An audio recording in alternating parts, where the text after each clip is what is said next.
시간이 되었습니다. 마음을 정돈하시고 조용히 묵상기도 드리심으로 8월 21일 주일 예배를 하나님 앞에 드리겠습니다. 함께 기도합니다.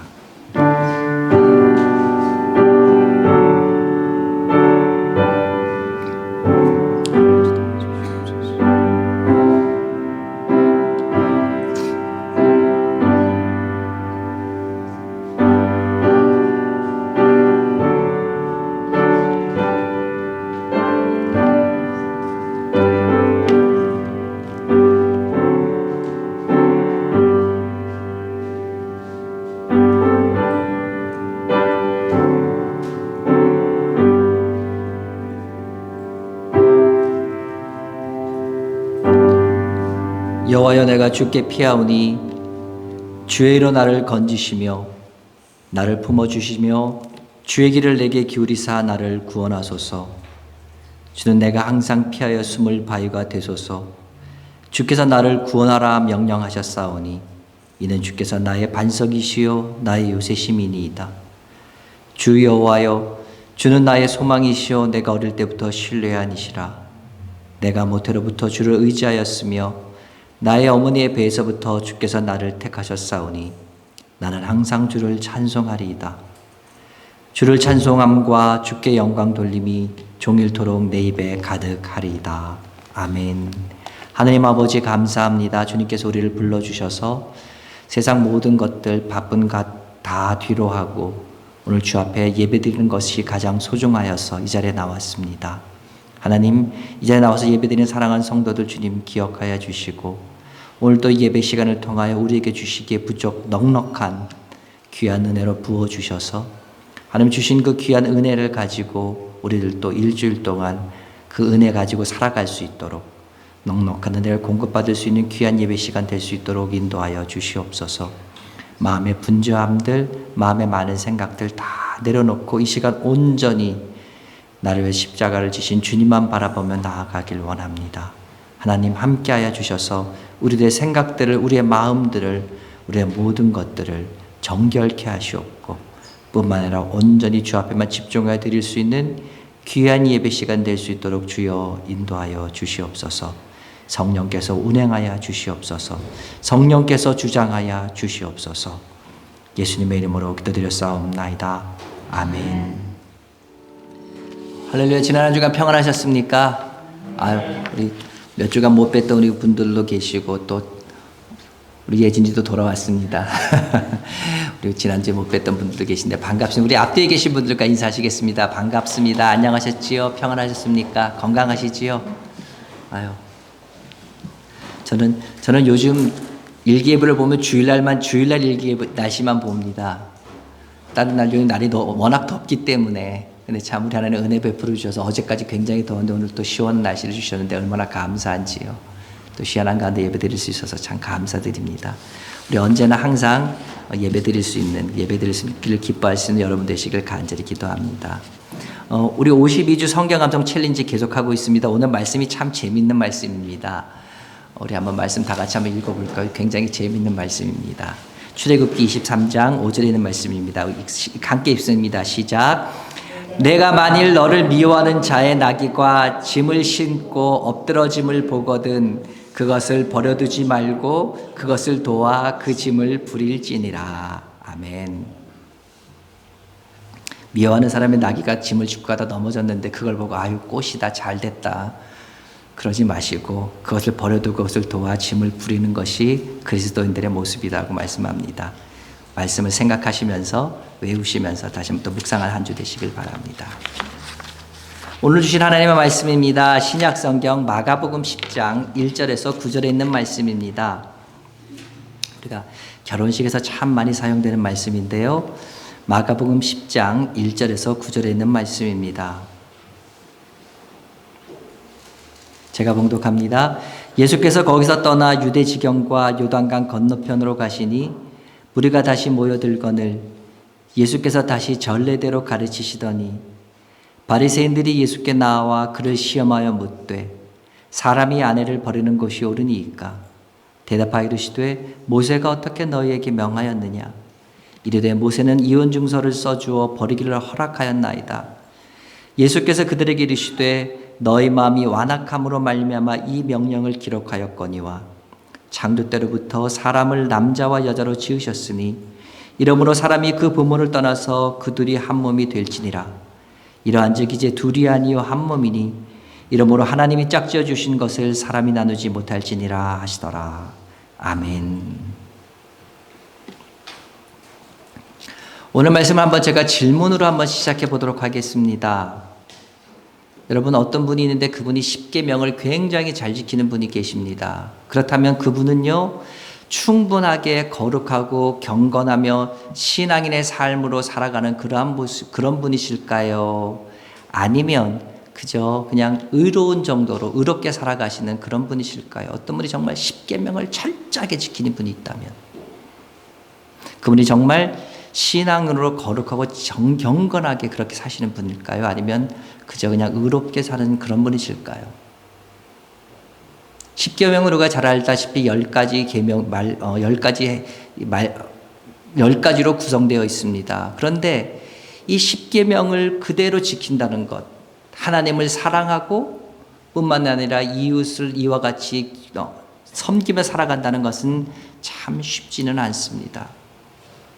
그렇기 때문에 아마 이 십계명을 그대로 지키면서 살아가는 분이 있다면 아마 그분은 굉장히 거룩하고 경건하며 어떤 신앙인의 모범이 되는 그런 분이라고 생각할 수가 있습니다. 그럼 제가 또 다른 질문을 한 번 더 드려보지요. 그렇다면 하나님께서 우리에게 주신 이 십계명이 신앙인을 하고 있는 예수 믿는 우리에게 주신 최대한의 법일까요? 아니면 최소한의 법일까요? 십계명이 우리에게 주신 최대한의 법일까요? 아니면 최소한의 법일까요? 최소한. 예, 감사합니다. 십계명은요, 하나님께서 우리에게 주신 최소한의 법이라는 것이 정답입니다. 그러니까 십계명은요, 하나님께서 이것만 지키면 충분하다, 이것만 지키면 된다, 이런 의미로 주신 것이 아니라 하나님의 형상대로 지음받은 인간이라면, 그리고 우리가 하나님의 형상대로 지음받은 인간임을 자각하고 알고 있는 사람이라면 이 정도는 지키고 살아야 한다고 해서 주신 최소한의 요구라는 말입니다.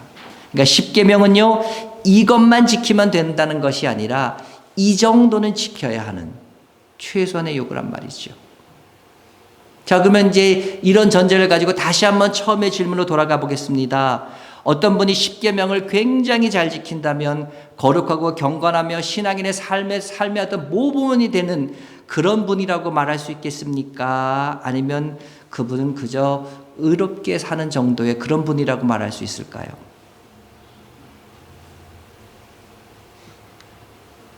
그렇습니다. 십계명을 지키고 살아가는 것이, 그대로 지키고 살아가는 것이 결코 쉽지 않은 일입니다. 심지어는요, 불가능에 가까운 일입니다. 그러나 그럼에도 불구하고 십계명을 지키며 살아가는 것, 그것만으로는요, 하나님 보시기엔 겨우 커트라인을 통과한 정도입니다. 사람들은 자기 입장과 자신의 상태에 따라서 남을 판단하기도 하고 모든 것을 결정하고 판단합니다. 그래서 같은 시간, 같은 장소에서 같은 정보를 얻었음에도 불구하고 완전히 반대가 되는 판단과 주장을 할 수 있습니다. 그럼에도 불구하고 사람들은 생각합니다. 나는 굉장히 객관적인 사람이야. 객관적으로 판단해. 객관적으로 생각하기 때문에 다른 분들과 의견 차이가 생길 수가 있고 그것으로 인해서 논쟁이 벌어지기도 합니다. 그런데 이 같은 일이 사람과 사람 사이에만 있는 것이 아니라 사람과 하나님 사이에서도 이와 같은 차이들이 생기는 것을 우리는 보게 됩니다.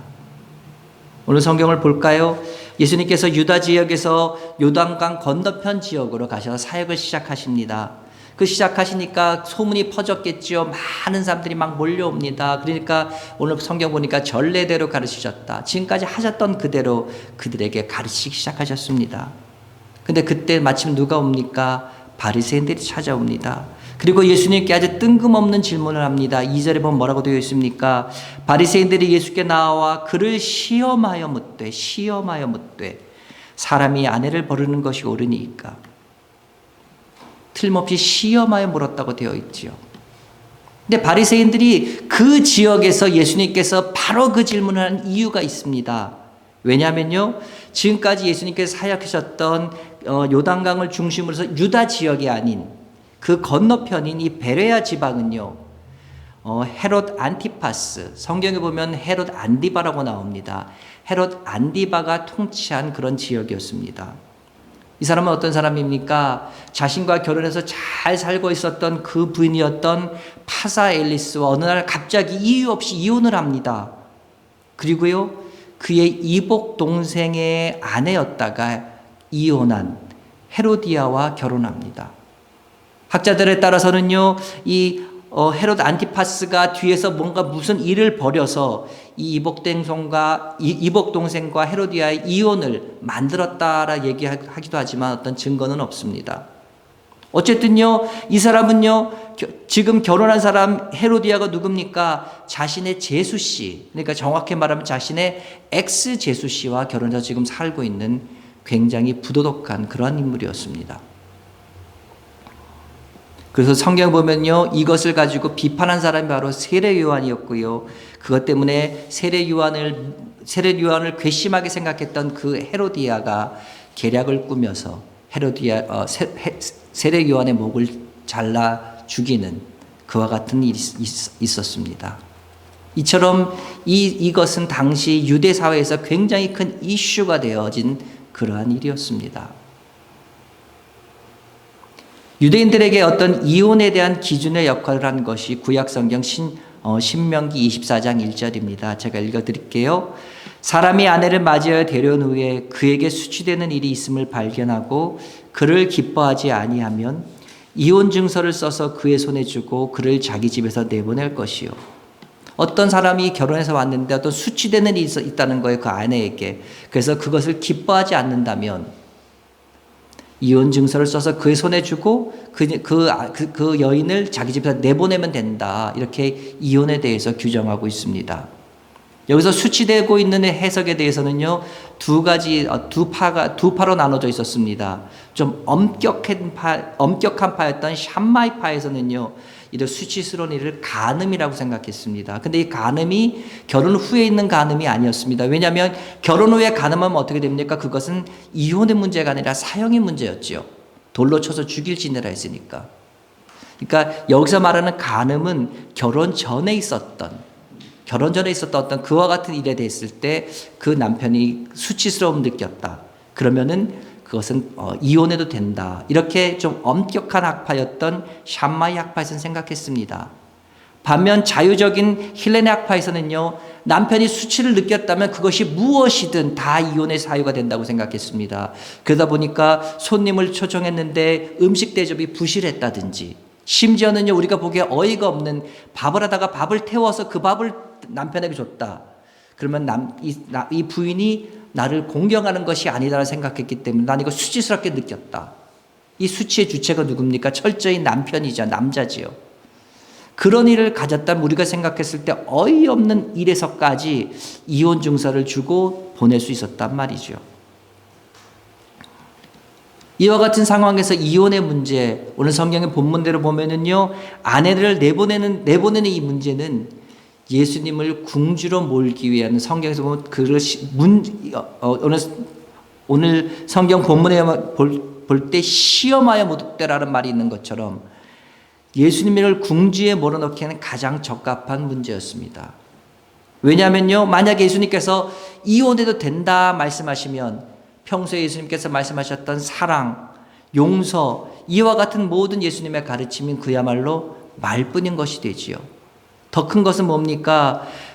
이것 때문에 이것을 문제 삼아서 죽임을 당한 세례 요한은요, 이혼해도 된다고 하나님께서 말씀하셨는데 이 하나님의 말씀을 무시한 것이 되고, 뿐만 아니라 왕의 권위에 도전해서 죽임을 당한 사람이, 이런 사람이 되니까 세례 요한을 많이 따랐던 사람들이 다 예수님으로부터 돌아서게 되는 그런 일이 벌어지게 됩니다.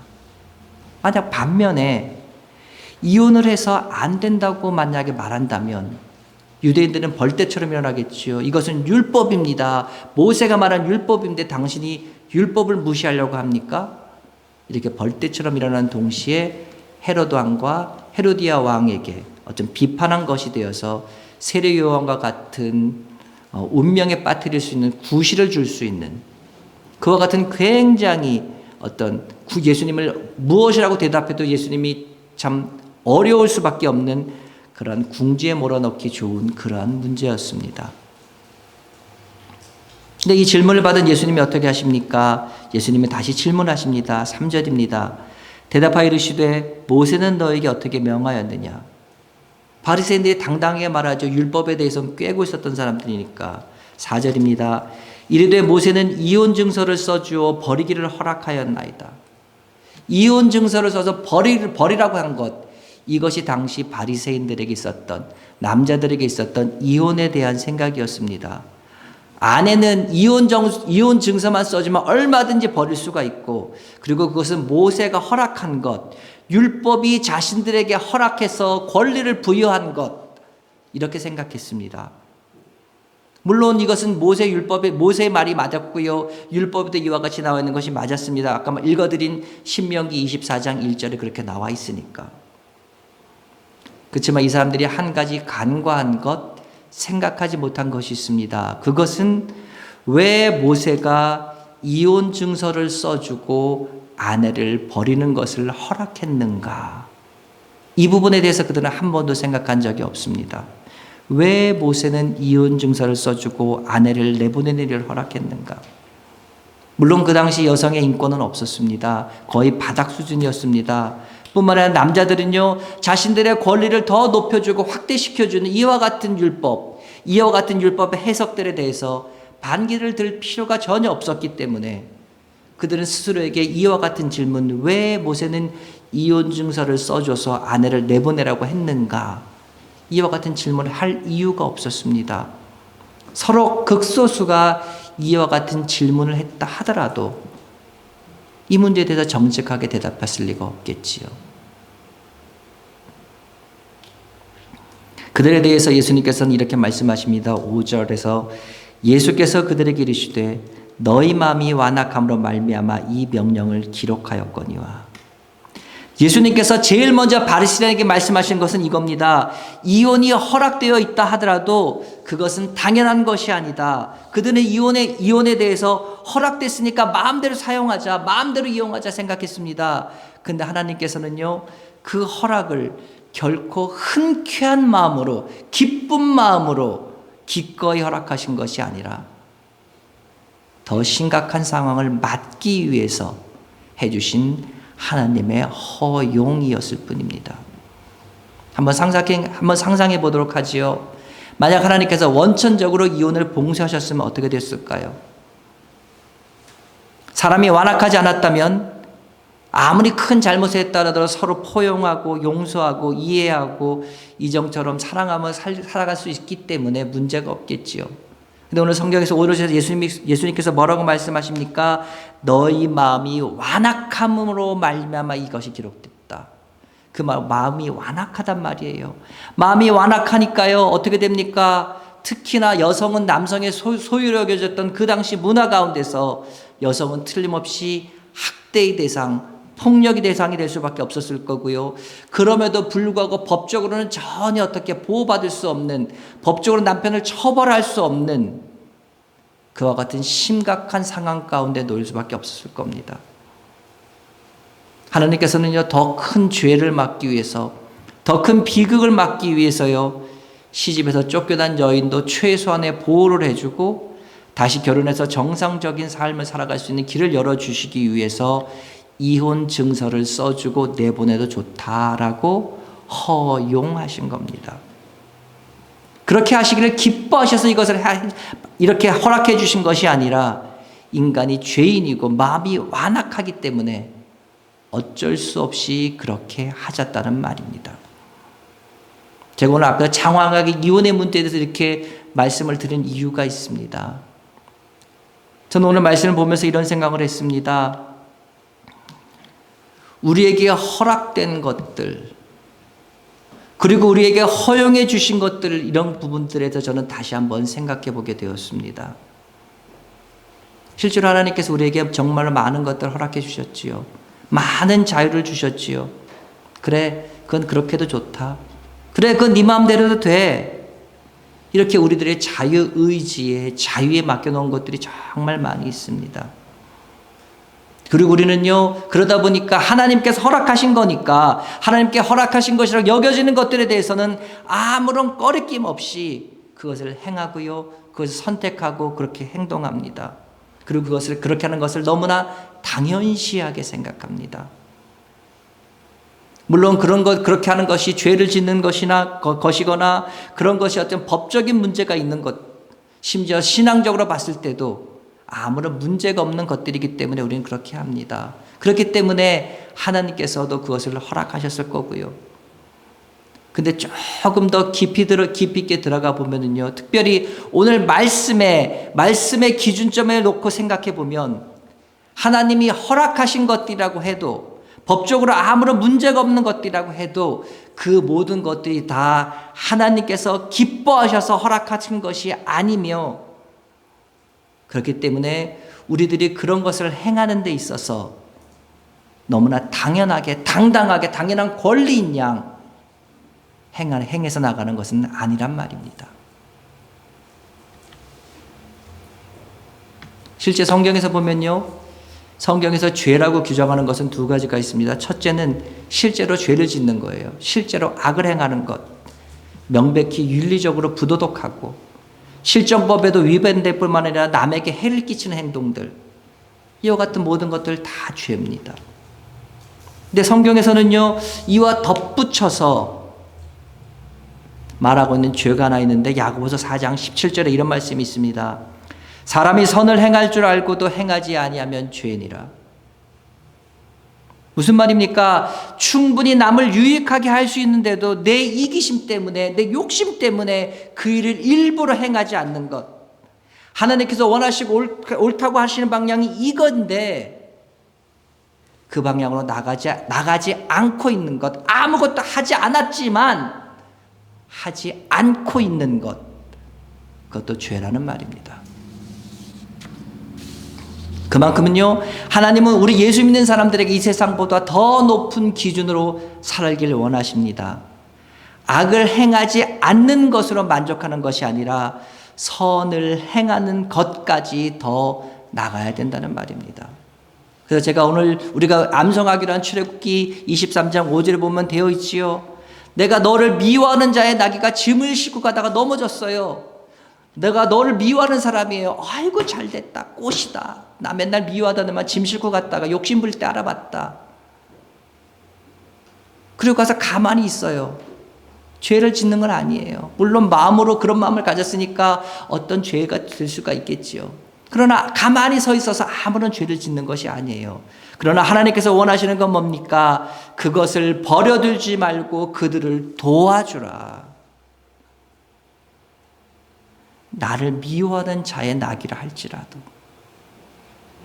악을 행하지 않는 것으로 만족할 것이 아니라 한 걸음 더 나가서 선을 행하는 것까지 나가야 한다고 말씀하고 계십니다. 저는 이 원칙을 가장 잘 지킨 사람이 바로 다윗이 아닌가 생각해 봅니다. 다윗은요, 하나님께서 기름을 부으셨어요. 이스라엘의 2대 왕으로 세우시겠다고. 그런데 그 후로부터 10여 년이 넘는 동안 그는 사울 왕에 의해서 쫓겨당하게 됩니다. 성경에 나와 있는 구체적인 기록만 8번이나 그의 목숨을 잃을 만한 대단히 위험한, 창을 던졌는데 그 옆에 가서 창이 꽂히기도 하는 이런 굉장히 위험한 일들을 당하게 됩니다. 그러던 가운데 그는 사울을 죽일 수 있는 결정적인 기회를 2번 얻습니다. 근데 그는 어떻게 합니까? 그 기회를 사용하지 않습니다. 오히려 그는 어떻게 합니까? 하나님께서 기름 부어서 세우신 왕인 그 사울 왕을 죽이려는 마음을 품고 칼을 치켜들었던, 그리고 그 옷을 살짝 잘랐던 그것을 마음에 걸려하면서 회개하며 뉘우칩니다. 다윗이 이스라엘의 왕이 되는 것은요, 하나님께서 허락하신 일입니다. 사울도 이를 잘 알고 있었어요. 그러면 뭐가 문제입니까? 사울이 자신의 아들 요나단을 왕으로 세우고 싶기 때문에, 자신의 욕심 때문에, 아버지의 욕심 때문에 포기하지 않은 것, 여기서 시작된 일입니다. 그렇기 때문에 사울이 다윗을 죽이고 왕이 된들 그걸 가지고 누가 뭐라고 할 수 있는 건 없습니다. 문제가 되질 않아요. 악을 행한 것이 아니란 말이죠. 그러나 다윗은 악을 행하지 않은 것에 만족하지 않았습니다. 그는 무엇이 더 선한 것인지 생각했고 그것을 선택했습니다.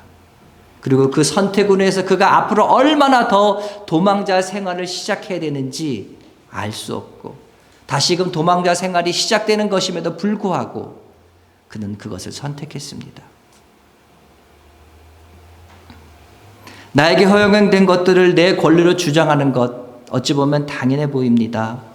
그러나 이것은요 하나님께서 보실 땐 굉장히 낮은 수준의 것입니다. 더 높은 수준의 것은요 하나님의 뜻을 헤아리고 다른 사람의 유익을 위해서 그리고 하나님의 영광을 위해서 가장 선한 것을 위해서 내가 가지고 있는 이 권리를 내려놓는 것, 아름다운 것, 선한 것을 위해서 내가 해도 되고 내가 할 수도 있지만 그것을 기꺼이 포기하는 것, 그것이 바로 하나님께서 가장 기뻐하시는 것입니다. 사랑하는 여러분, 우리가 이 세상 살아나가 보면 많은 경우 판단해야 되고 결정할 때가 있습니다. 무엇을 판단하고 결정할 때 여러분들 율법만 가지고 율법을 기준으로 여러분 율법만으로 기준으로 삼지 마시기 바랍니다.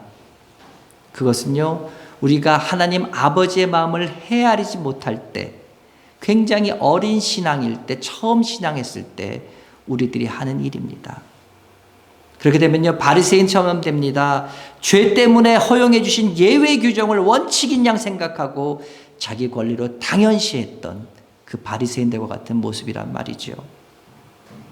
그 대신요 여러분 하나님께서 왜 이것을 허용하셨을까? 왜 하나님께서 이것을 허락하실 수밖에 없었을까? 그렇다면 정말로 하나님께서 원하시는 것은 무엇이었을까? 한 번 더 생각해 보시기 바랍니다. 그럼에도 불구하고 이렇게 생각하면 나감에도 불구하고요 우리들 살아나간 세상은 어떻습니까? 그런 경우에도 불구하고 하나님의 원칙이 아니라 하나님이 거기서 덧붙여 놓으신 예외 규정을 따라서 살아야만 할 때가 너무나 많이 있는 것이 세상입니다. 그러나 적어도요 우리가 살아나가면서 현실 때문에 원칙이 무시되고 그 원칙 앞에 현실을 앞세우는 것을 당연시하게 되는 그런 것에 익숙해지는 것에 그까지는 우리가 가지 말아야 한다는 것이지요. 우리 마음이 완악함을 먼저 인정하십시오. 그 다음에 하나님의 참뜻을 찾고 순종하려는 노력을 계속해서 나가다면요 우리가 모세의 명령뿐만 아니라 그 속에 숨겨져 있는 하나님의 참다운 뜻, 하나님의 마음을 알게 될 것이며 그 하나님의 마음을 시원케 해주는 사람으로 살아갈 수 있게 될 것입니다. 완전치는 않을 수 있어요. 그렇지만 그 안에서 선을 행하고 다른 이들을 유익하게 하고 하나님의 영광을 우선으로 삼는 그와 같은 향기로운 삶을 살아나가게 되어질 때 하나님께서 우리에게 원하시는 율법의 요구를 뛰어넘는 사람들도 우리들의 삶들이 사라지게 될 줄로 믿습니다. 바라기는 여러분 하나님께서 우리 모두들에게 겸손함을 진지함을 그리고 정직함을 주시기를 간절히 소망합니다. 그래서 우리가요 엔딩의 동굴 안에서 자신에게 등을 돌리고 앉아 있었던 자신을 쫓아왔던 그 사울 왕을 바라봤던 그 다윗의 마음으로 늘 언제나 하나님께서 원하시는 것 가장 선한 것이 어떤 것인가 그것을 고민하며 그것을 선택하며 하나님의 영광을 높이며 하나님께 은혜 내려주시기를 구하는 삶들로 살아갈 수 있는 여러분 되시기를 간절히 소망합니다. 우리가 그 모습으로 살아가길 원하면 하나님께서 살아가실 수 있는 힘을 주십니다. 항상 선한 가운데 하나님께 원하시는 걸 선택하며 살아갈 수 있는 여러분 되시기를 주님의 이름으로 다시 한번 부탁드립니다. 기도합니다. 하나님 아버지 감사합니다. 오늘도 주의 말씀을 전했습니다. 하나님, 이 세상 살아나가면서 이 세상의 차원과 이 세상에서 요구하는 수준보다 더 높은 수준에, 하나님께 원하시는 수준에 이르는 삶을 살아가자고 얘기했습니다. 하나님, 그렇게 살아가는 것이 이 세상 속에서는 정말 바보 같은 삶일 수도 있습니다. 손해보는 삶이 될 수도 있습니다. 내가 가진 모든 것을 잃어버리는 삶이 될 수도 있습니다. 하나님, 그러나 그것이 하나님께서 우리에게 원하시고 바라시는 삶이기에 하나님, 그렇게 할 수 있지만 그렇게 하지 않고 내려놓는 그와 같은 삶을 살아가길 원하오니, 아버지, 바라고 원하옵기는 사랑하는 우리 성도들 마음속에 이와 같은 삶을 살아가겠다는 도전의식을 허락하여 주시고, 하나님, 그와 같은 도전의식에 주께서 은혜의 은혜를 부어주셔서 지금은 정말 작은 몸짓, 원칙보다는 예외를 더 많이 따라가는 삶이었지만, 이제는 하나님 아버지, 원칙이 무엇인가 다시 한번 고민하는 삶들로 변해갈 수 있도록 도와주시며, 마침내 주께서 원하시는 그 원칙대로 살아갈 수 있는, 현실을 뛰어넘는 귀한 삶대로 살아가질 수 있는 사랑하는 주의 자녀들 될 수 있도록 주님 도와주시옵소서. 아버지, 주께서 원하시는 그 귀한 삶들이 우리 삶 속에서 이루어지길 원합니다. 율법을 뛰어넘는 삶들이 우리 속에서 사라지길 원합니다. 아버지여, 인도하여 주시고, 하나님 축복하여 주시고, 하나님 힘 주셔서 오늘부터 나도 그와 같은 삶을 살아가겠다는 도전의식이 우리 마음속에 날마다 사로잡혀 갈 수 있도록 주여 도와주시옵소서. 세상 사람들과 다른 삶을 살기 원합니다. 세상 사람들과 다른 삶을 살기 원합니다. 하나님께 인정받는 삶을 살기 원합니다. 이 로고스 교회 성도들이 그와 같은 삶을 살아가길 소원합니다. 주여 힘 주시옵소서. 주여 구하옵나니 주여 힘 주시옵소서. 예수님의 이름으로 기도드렸사옵나이다. 아멘. 다시 한번 기도하겠습니다. 끝까지 쉬지 않고 주 따라가리니 주 넓은 사랑으로 늘 인도하소서. 끝까지 쉬지 않고 주 따라가리니 주 넓은 사랑으로 늘 인도하소서. 이제는 우리 주 예수 그리스도의 은혜와 하나님 아버지의 그 크신 사랑하심과 성령님의 감화 감동 위로 교통 역사 충만케 하심이 오늘도 말씀 듣고 끝까지 쉬지 않고 주 따라가기를 다짐하는 사랑하는 성도들 머리 위에, 그리고 오늘부터 시작된 일주일 동안의 삶들 순간순간들 위에, 그리고 주님께서 오시고 부르실 그 순간까지 믿음으로 인도하시기를 다짐하며 나가는 사랑하는 성도들의 다짐들 위에 이제부터 영원토록 함께 있을지어다. 아멘.